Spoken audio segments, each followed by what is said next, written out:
Break के बाद एक बार फिर आपका स्वागत है। बात कर रहे हैं आम आदमी पार्टी में हो रही उठापटक की। पंजाब के मुख्यमंत्री भगवंत मान ने कहा कि राघव चड्ढा और उनके साथ पार्टी छोड़ने वाले सांसदों से पंजाब चुनाव पर कोई असर नहीं पड़ेगा।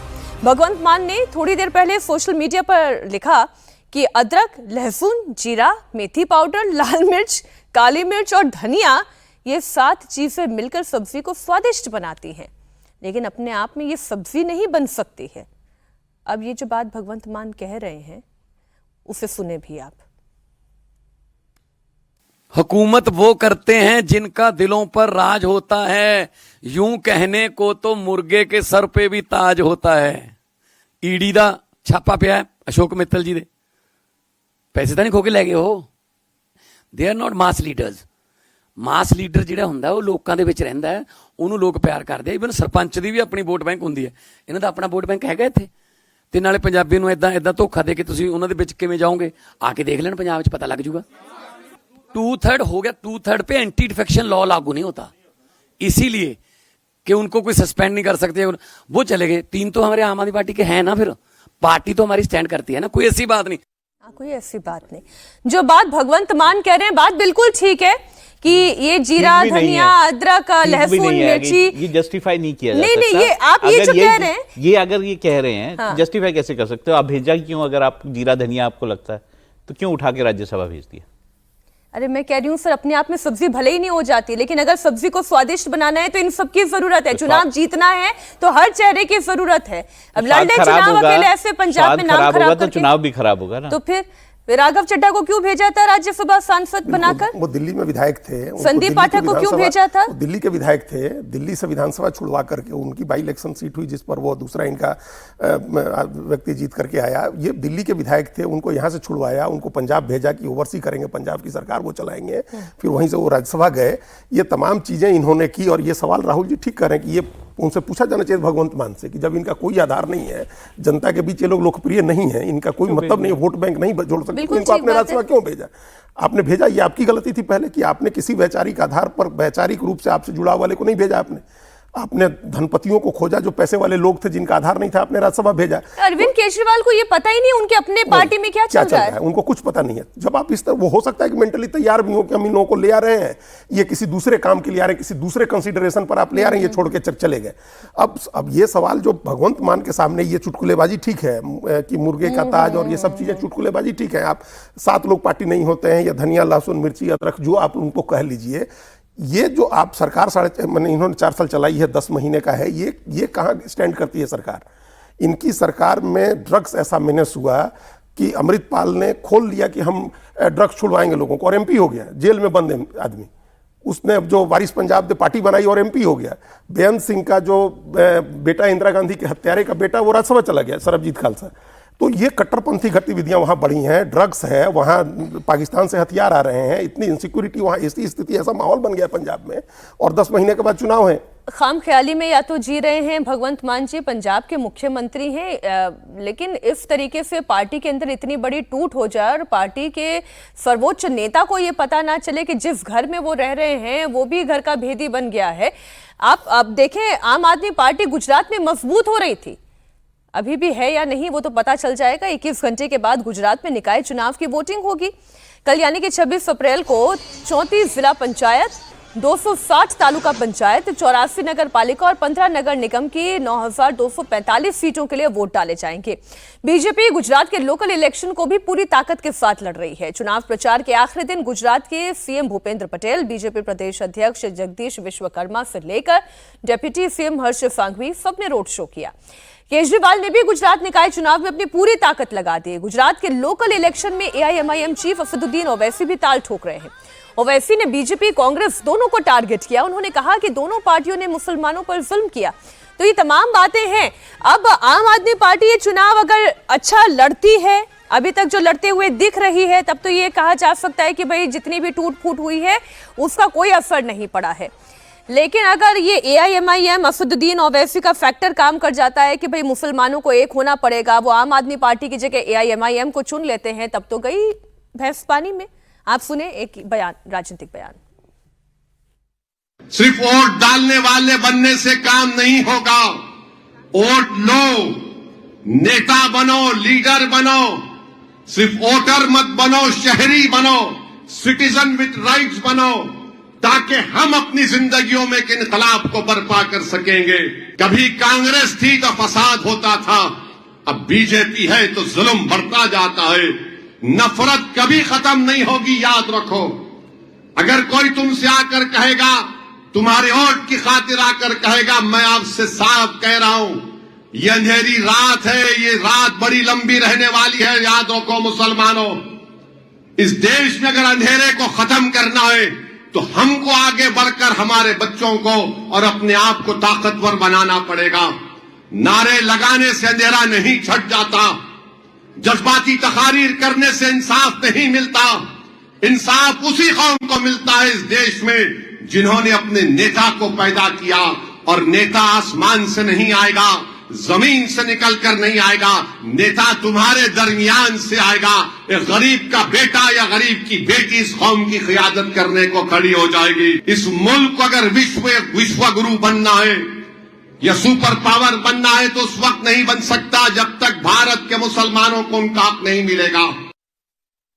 ताफिदुद्दीन ओवैसी का बयान आपने सुन लिया। राहुल जी, गुजरात का इलेक्शन देखिए, बहुत कुछ है नहीं। 700 से ज़्यादा सीटें जो है वो अनअपोज ऑलरेडी डिक्लेयर कर दी गई हैं बीजेपी के फेवर में, मतलब वहाँ रूलिंग पार्टी के फेवर में। 900 कुछ जो सीटें टोटल हैं उसमें से ज़्यादातर सीटों में ना तो कांग्रेस, ना आम आदमी पार्टी, ना किसी और को कैंडिडेट नहीं मिल रहा खड़ा करने के लिए। तो कैसा चुनाव है ये आप खुद ही सोच सकते हैं। तो रूलिंग पार्टी वहाँ पे बीजेपी है और उसको बहुत स्ट्रांग जो है प्रेजेंस वहाँ पर है, और मुझे नहीं लगता उसमें कोई ऐसा कोई अचंभे वाली चीज होने वाली है। आम आदमी पार्टी के लिए कहीं कोई सांस लेने की जगह है ना। अभी देखिए, एक असेंबली सीट पर भी एक बाई इलेक्शन हुआ वहाँ गुजरात में, और अभी इसके पहले जो एक बाई इलेक्शन हुआ था असेंबली सीट पर, विसावदर सीट पर, जो बड़ी प्रतिष्ठा की सीट मानी जाती है। केशुभाई पटेल वहाँ से एमएलए होते थे, और केशुभाई पटेल की अपनी पार्टी बनाने के बाद से कभी वहाँ बीजेपी नहीं जीती है। पिछले जब बाई इलेक्शन हुआ वहाँ आम आदमी पार्टी का जो जीता हुआ कैंडिडेट था वो छोड़ के बीजेपी में चला गया। इसके बावजूद उस बाई इलेक्शन में विसावदर सीट फिर आम आदमी पार्टी जीत गई। तो कुछ सर्टेन पॉकेट्स में आम आदमी पार्टी अच्छा कर रही थी। उसका काम सिर्फ इतना है कि वो कांग्रेस को डैमेज कर दे, कांग्रेस को कुछ आगे नहीं बढ़ने दे। अब एक वोट के लिए 3 पार्टियां लड़ रही हैं जहां उनके कैंडिडेट हैं भी, कांग्रेस, आम आदमी पार्टी और असदुद्दीन ओवैसी की पार्टी लड़ रही है। और वैसे भी हम लोग ये जानते हैं कि लोकल बॉडीज में सत्तारूढ़ पार्टी क्लीन स्वीप करती है हर जगह। तेलंगाना में कांग्रेस ने कर दिया, केरल में एक अपवाद था कि कांग्रेस ने किया, लेफ्ट इस बार हार गया, पिछली बार जीते थे लोग। आमतौर पर ऐसा होता है कि जिसकी सरकार होती है वो क्लीन स्वीप करता है, तो इसमें बीजेपी के हाथ में सब चीजें जाएंगी। अब बात उत्तर प्रदेश की भी कर लेते हैं। देखिए, चुनाव जितने भी हो रहे हैं 2026 के, इम्प्लीकेशन इसका 27 तक में दिखाई देगा।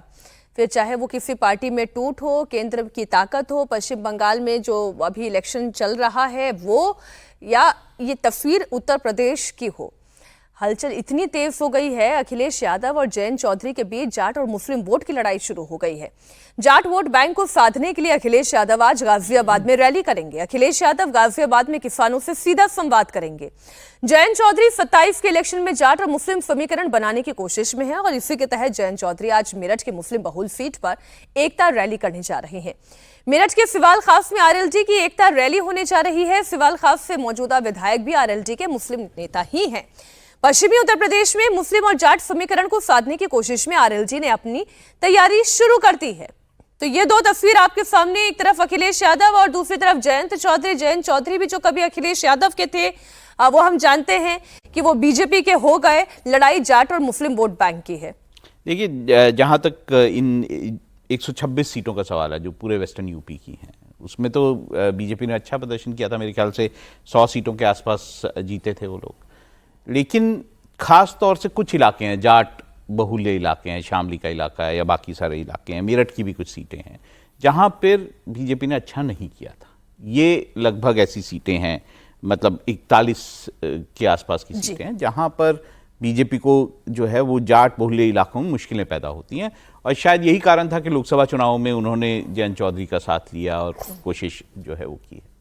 ये जो जाट पार है, अब कोई पिछले चुनाव के ही नतीजों को अगर मैं देख के ये कहूं कि केवल किसी एक पार्टी का या केवल किसी एक पॉलिटिकल नेता का जिसकी लीनियज ऐसी है, क्योंकि वो जाट फैमिली से आते हैं, पॉलिटिकल पार्टी से आते हैं, जयंत चौधरी की बात करें, ऐसा नहीं रह गया है नहीं अब। ये नहीं है। अभी देखिए जैसे अब अखिलेश यादव का फोकस भी इस इलाके पर है, वेस्टर्न यूपी पर। अभी आज वो रैली कर रहे हैं और 29 मार्च को हमको जहां तक ध्यान आ रहा है, मार्च के अंत में ग्रेटर नोएडा में भी उन्होंने एक बड़ी रैली की थी।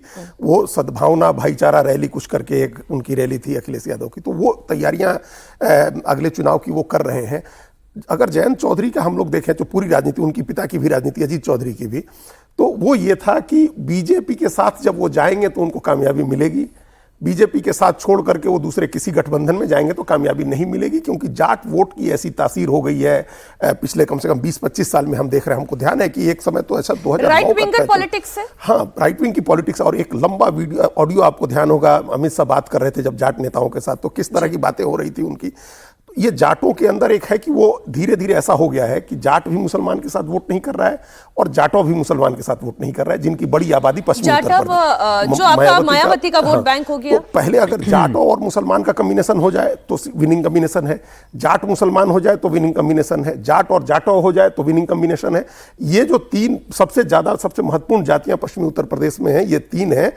और अजीत सिंह की भी राजनीति, हमको जहां तक ध्यान आ रहा है, ये 9 का चुनाव था जब बीजेपी के साथ गए, जब वो कांग्रेस के साथ गए, कांग्रेस ने उनको 9 या 8 जितनी भी सीटें दी, एक भी नहीं जीते। बीजेपी के साथ गए, बीजेपी ने 5 सीट थी, 5 सीटें जीते वो लोग। जब मथुरा से जयंत चौधरी भी एमएलए हुए थे, बागपत से अजीत सिंह भी एमएलए हुए थे, जब 5 सीट जीते थे। तो ये तासीर है कि बीजेपी अच्छा परफॉर्म नहीं करे तब भी बीजेपी के साथ रह के जयंत चौधरी की पार्टी और अजीत सिंह की पार्टी अच्छा परफॉर्मेंस करती थी। अब वो अगर मुस्लिम के साथ कोई समीकरण बनाना चाह रहे हैं तो बिना मतलब फ्यूटाइल एक्सरसाइज है, उनको कोई वोट नहीं मिला। तो बीजेपी के साथ रहेंगे ये तो कोई वोट एक्सरसाइज तो वैसे भी अखिलेश यादव कर रहे होंगे ना? अखिलेश यादव अपनी कर रहे हैं मुस्लिम वोट के लिए। उनको एक मुस्लिम प्लस जाट भी कुछ आ जाए, अगर हालांकि वो आता नहीं है, आता नहीं है, जाटो आ जाए, अगर मायावती कमजोर हो रही है उनका कुछ वोट आ जाए, या इसके अलावा जो वोट है वो हम कुछ ले लें। राजपूत भी इस इलाके में अच्छा है, और राजपूतों का जाट के साथ जो झगड़ा है वो हम लोग सब लोग जानते हैं। संजीव बालियान और संगीत सोम का झगड़ा हम लोग को पता है, बड़ा आइकॉनिक झगड़ा हुआ था। तो ये भी वो भी है, उस वोट को भी लेना है अखिलेश यादव को। तो अपनी राजनीति कर रहे हैं वो ठीक है। जयंत चौधरी जो कर रहे हैं वो फ्यूटाइल एक्सरसाइज है। बीजेपी के साथ अगर उनको रहना है तो ये राजनीति उनको कतई पे नहीं करेगी। अब हम दमदार 10 में बात कर लेते हैं एक और संघर्ष की, जो बहुत बड़ा संघर्ष है और पूरी दुनिया के लिए है, मिडिल ईस्ट का ये संघर्ष। पाकिस्तान में इस समय फिर जबरदस्त हलचल है और खबर यह है कि पाकिस्तान में ईरान और अमेरिका के बीच दूसरे राउंड की बातचीत हो सकती है। ईरान की तरफ से विदेश मंत्री अब्बास अरागची इस्लामाबाद पहुंच गए हैं। अमेरिका से ट्रंप के सबसे भरोसेमंद विटकॉफ और कुशनर आज पाकिस्तान पहुंचने वाले हैं। अमेरिका और ईरान के बीच सेकेंड राउंड की बातचीत कब होगी ये तो क्लियर नहीं है। अमेरिकी उपराष्ट्रपति जेडी वेंस भी इस बार पाकिस्तान नहीं गए हैं, उन्हें स्टैंड बाय पर रखा गया है। जरूरत पड़ी तो वो इस्लामाबाद जा सकते हैं। दूसरी तरफ ईरान में भी गालिबाफ हैं जो बातचीत में शामिल नहीं हो रहे हैं। व्हाइट हाउस की तरफ से यह कहा गया है कि अमेरिकी डेलीगेशन पाकिस्तान में ईरान के साथ सीधे शांति वार्ता करेंगे, लेकिन ईरान की तरफ से अलग बयान आया। ईरान के विदेश मंत्रालय के प्रवक्ता ने कहा कि ऐसी कोई बैठक तय नहीं है। Well, look, as you know, and I spoke about it earlier this week, the president was flexible in granting an extension of the ceasefire throughout this time. The president has decided to dispatch Special Envoy Witkoff and Jared Kushner back to Islamabad. The Iranians want to talk. They want to talk in person. And so the president is, as I've said many, many times to all of you, always willing to give diplomacy a chance. So Steve and Jared will be heading to Pakistan tomorrow to hear the Iranians out. We hope progress will be made, and we hope that positive developments will come from this meeting, and we will see. And the president, the vice president, the secretary of state will be waiting here in the United States for updates, and the vice president, I understand, is on standby and will be willing to dispatch to Pakistan if we feel it's a necessary use of his time.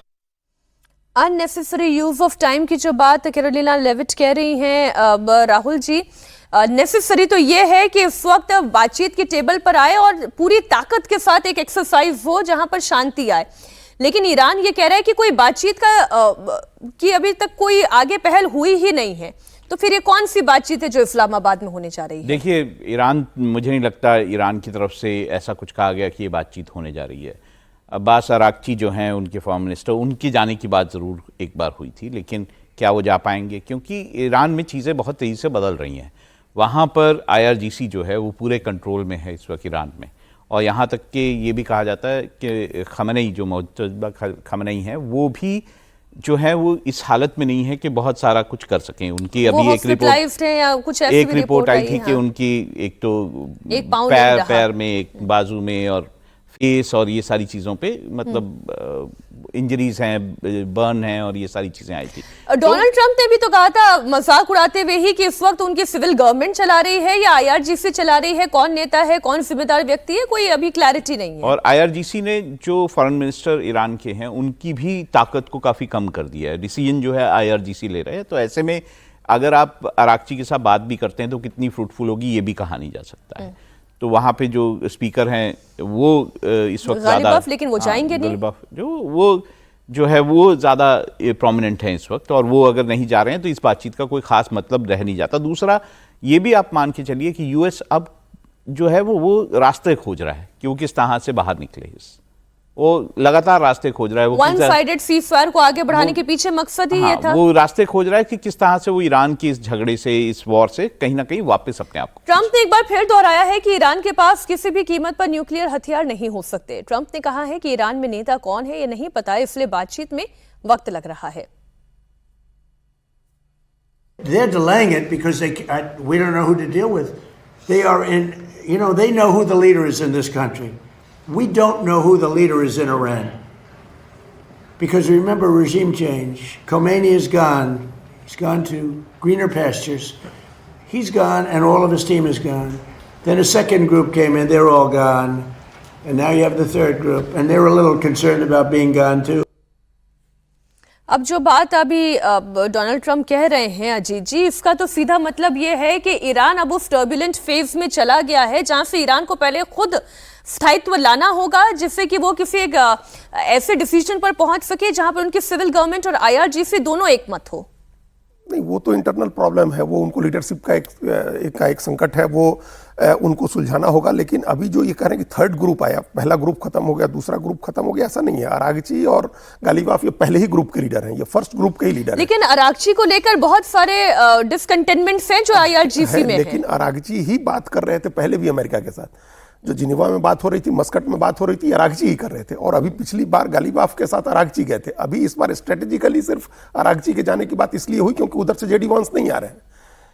इनका तो already Iran का कहना है कि हम Kushner और Witkoff से क्या बात करेंगे, उनके तो बिजनेस इंटरेस्ट होते हैं, वो कोई डिप्लोमेटिक बातचीत थोड़े कर रहे हैं, तो उनके साथ क्या बात करनी है। तो ये स्ट्रेटजी है कि उधर से वांस को उन्होंने स्टैंड बाई रख दिया, तो इधर से गालिबाफ को स्टैंड बाई पर रख दिया। और अरागची का जो भी जाने की बात है, ये रात उनके इस्लामाबाद पहुंचने की बात थी, लेकिन वो 3 देश की यात्रा पर निकलना था उनको।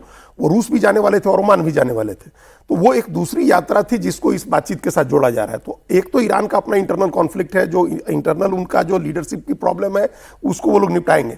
लेकिन हम लोग को एक बात जो हम लोग लड़ाई शुरू होने के दिन से कर रहे हैं, 28 फरवरी से कर रहे हैं, कि पिछले साल जून 2025 के अमेरिकी हमले के बाद ही ईरान ने अपनी लीडरशिप को डिसेंट्रलाइज कर दिया था। सर्वोच्च नेता उस समय स्वयं आयतुल्लाह खमेनाई, अली खामेनाई स्वयं थे, उन्होंने डिसेंट्रलाइज किया, उन्होंने मिलिट्री कमांड को डिसेंट्रलाइज किया। सभी 31 प्रांतों में आईआरजीसी की अलग अलग कमान बनाई गई। उनको पता था कि अगली बार जब हमला होगा अमेरिका इजराइल की तरफ से तो कितनी बड़ी तबाही होगी, और इसके लिए ईरान ने अपनी तैयारी करके रखी है। इसलिए ट्रंप को वो चिंता करने की जरूरत नहीं, ईरान अपना इंटरनल कॉन्फ्लिक्ट जो है वो सुलझा लेगा। ये जो सर डील हो रही है या युद्ध हो रहा है, मुझे ये इस सारी कॉन्वर्सेशन में ये जो भी डोनाल्ड ट्रंप कह रहे हैं, ईरान की जो प्रतिक्रिया है उसमें ना डील की तस्वीर है और ना युद्ध की तस्वीर है, समवेयर लाइंग इन बिटवीन। बिल्कुल, और वो ज्यादा खतरनाक हो गया है क्योंकि ईरान होर्मुज की खाड़ी को ब्लॉक कर रहा है और ट्रंप अरब सागर को ब्लॉक कर रहे हैं, उसके वहां से जो निकलते हैं जहाज वहां ब्लॉक नाकाबंदी करके रखी है। तो ये तो पूरी दुनिया के लिए संकट का माहौल खड़ा कर दिया है राष्ट्रपति ट्रंप ने। ये उनको डिसाइड करना है, ईरान तैयार है कि बातचीत करिए और मामला खत्म किया जाए, वो इस बात को उलझा रहा है। एक और खबर है इसी से जुड़ी हुई, मिडिल ईस्ट में जंग का main centre straight of Hormuz है और अमेरिका के राष्ट्रपति ट्रंप ने ईरान की छोटी नावों को तबाह करने की धमकी दी है, जिनका इस्तेमाल ईरान हॉर्मुज में बारूदी सुरंगें बिछाने के लिए कर रहा है। आईआरजीसी छोटी नावों के इस्तेमाल से मालवाहक जहाजों को जब्त करता है। अमेरिका के रक्षा सचिव पीट हेग्सेट ने कहा कि वो अपनी तरफ से कदम उठा रहे हैं और इन छोटी नावों को तबाह करने का पहला कदम, देखिए वो तस्वीर आपके सामने, छोटी छोटी नावों से बड़े बड़े कंटेनर्स वाले जहाजों को वो कैसे कब्जे में करने की कोशिश करते हैं, उसका एक उदाहरण मैं आपके सामने रख रही हूं। आप सुने पीट हेग्सेट को। President Trump has authorized the United States Navy to destroy any Iranian fast boats that attempt to put mines in the water or disrupt passage through the Strait of Hormuz, to shoot and kill. Our commanders have clear rules of engagement. If Iran is putting mines in the water or otherwise threatening American commercial shipping or American forces, we will shoot to destroy. No hesitation, just like the drug boats in the Caribbean.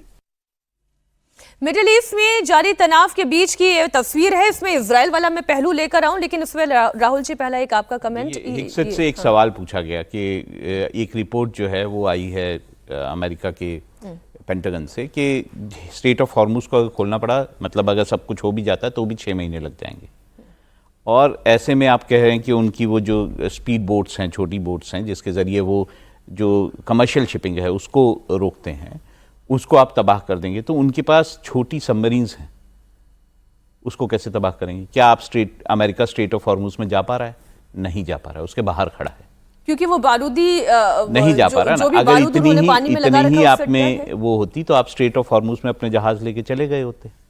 अभी भी क्या हो रहा है, commercial shipping को रोकने के लिए IRGC की ये जो बोट्स हैं ये जाती हैं, फायर करती हैं, उन पर फायरिंग करती है वार्निंग की, और उनको लौटा देती हैं और कई बार कब्जा तक कर लेती हैं। तो ऐसे में स्ट्रेट ऑफ हॉर्मुज जो है वो पूरी तरह से ईरान के कब्जे में है। अमेरिका बाहर खड़ा होकर जो मर्जी बोलता रहे, वो स्ट्रेट ऑफ हॉर्मुज को नहीं खुलवा स्ट्रेट ऑफ हॉर्मुज कब्जे में है, लेकिन अगर अरब सागर पर उसने अपनी नाकाबंदी कर दी है तो आप हॉर्मुज को तो क्रॉस कर लोगे, लेकिन आप चीन तक तो नहीं पहुंच पाओगे। आप बताइए, चीन का कौन सा जहाज जो है अमेरिका ने रोका? सर, चीन के साथ अगर डायरेक्ट कॉन्फ्लिक्ट में वो जा ही सकता होता तब तो फिर ये ईरान और रशिया ये सब मुल्क कहां खड़े होते? आप चाइना की स्टेटमेंट्स देखिए, चाइना ने साफ साफ कहा है हमारा और ईरान का बायलैटरल एग्रीमेंट है जो ट्रेड का है, आप हमारे जहाज नहीं रोक सकते। मैं बिल्कुल आपकी बात समझ गई, क्योंकि वो रोकना चाहता है या नहीं रोकना चाहता, इसी सूरत में वो एक्शन ले रहा है। अभी 34 जहाज लौटाए हैं, सबके जहाज है। अमेरिका ने अभी अरब सागर होर्मुज की खाड़ी पार करके अरब सागर तक पहुंचे 34 जहाजों को लौटाया है। मैं कह रही हूँ सर, अमेरिका ग्रीन सिग्नल दे रहा है या नहीं दे रहा है, अपने ही ना दम पे दे रहा है। ईरान भले उसको कुछ भी कहे, ईरान भी दम पर ही दे रहा है। ईरान का अपना दम है, दोनों जो जहाज लौटाए जा रहे हैं वो लाइबेरिया और इस छोटी फ्लैग वाले हैं, फ्लैग वाले जहाज हैं, उनके फ्लैग वाले जहाज। लेबनान की बात करनी इसलिए जरूरी है, जो की पॉइंट्स डिस्कस हो रहे थे ईरान की तरफ से, उसमें लेबनान भी एक इशू था। दोनों देशों के बीच इस वक्त सीज फायर को 3 हफ्तों के लिए बढ़ाया गया है। दोनों ही देशों के नेताओं ने व्हाइट हाउस में मुलाकात की, जिसके बाद यह फैसला लिया गया कि सीज फायर का मकसद मिडिल ईस्ट को स्थिर करना और लेबनान को हिजबुल्लाह से बचाने में मदद करना है।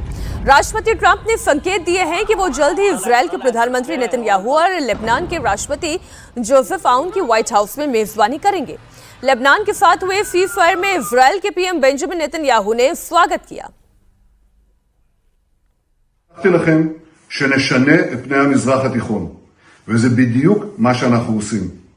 קודם כל באיראן, הייתה לי שיחה מצוינת עם הנשיא טראמפ. הוא לוחץ את איראן חזק מאוד, גם כלכלית וגם צבאית. ואנחנו פועלים בשיתוף פעולה מלא. כך גם בלבנון. אנחנו התחלנו תהליך להשיג שלום היסטורי בין ישראל ללבנון. וברור לנו שחיזבאללה מנסים לחבל בזה. אנחנו שומרים על חופש פעולה מלא, נגד כל איום, גם איומים מתהווים. תקפנו אתמול, תקפנו היום, אנחנו נחושים להחזיר את הביטחון לתושבי הצפון. ये लेबनान में जो इजराइल हासिल करना चाहता था, अजीत जी, क्या उसने हासिल कर लिया? तभी वो बातचीत के टेबल पर आ गया, 3 हफ्ते के लिए सीज फायर बढ़ा दिया गया। हाँ, ये तो ईरान के लिए भी जरूरी है कि ईरान के साथ भी अगर वार्ता करनी है तो लेबनान पर इजराइल को हमला रोकना होगा। और दूसरा, ईरान जहां तक इजराइल पहुंचा है, ईरान के लेबनान के जिन इलाकों पर हमला किया है उसका वहां तक का लक्ष्य है। उसके आगे जो सेंट्रल लेबनान का इलाका है, जो क्रिश्चियन बहुल इलाके हैं, वहां भी हालांकि कुछ बम गिरे, वहां तक जाना ही नहीं है इजराइल को। तो लिमिटेड वॉर करके अपना जो हासिल करना है। और हिजबुल्लाह से बचाने की बात जो कह रहे हैं लोग, भाई हिजबुल्लाह के लोग वहां की पार्लियामेंट में हिजबुल्लाह के लोग हैं, हमको लगता है कि कोई 20-25% के करीब सीटें तो हिजबुल्लाह के लोगों ने जीत रखी है वहां पार्लियामेंट में भी है, हिजबुल्लाह पॉलिटिकल स्पेस में भी है। तो उससे कैसे बचाना है? क्या जो लेबनान की सरकार है वो हिजबुल्लाह के खिलाफ आपकी मदद करेगी? तो ये बड़ा डिप्लोमेटिक स्टेटमेंट है। अभी इसके आगे क्या होता है वो देखना होगा।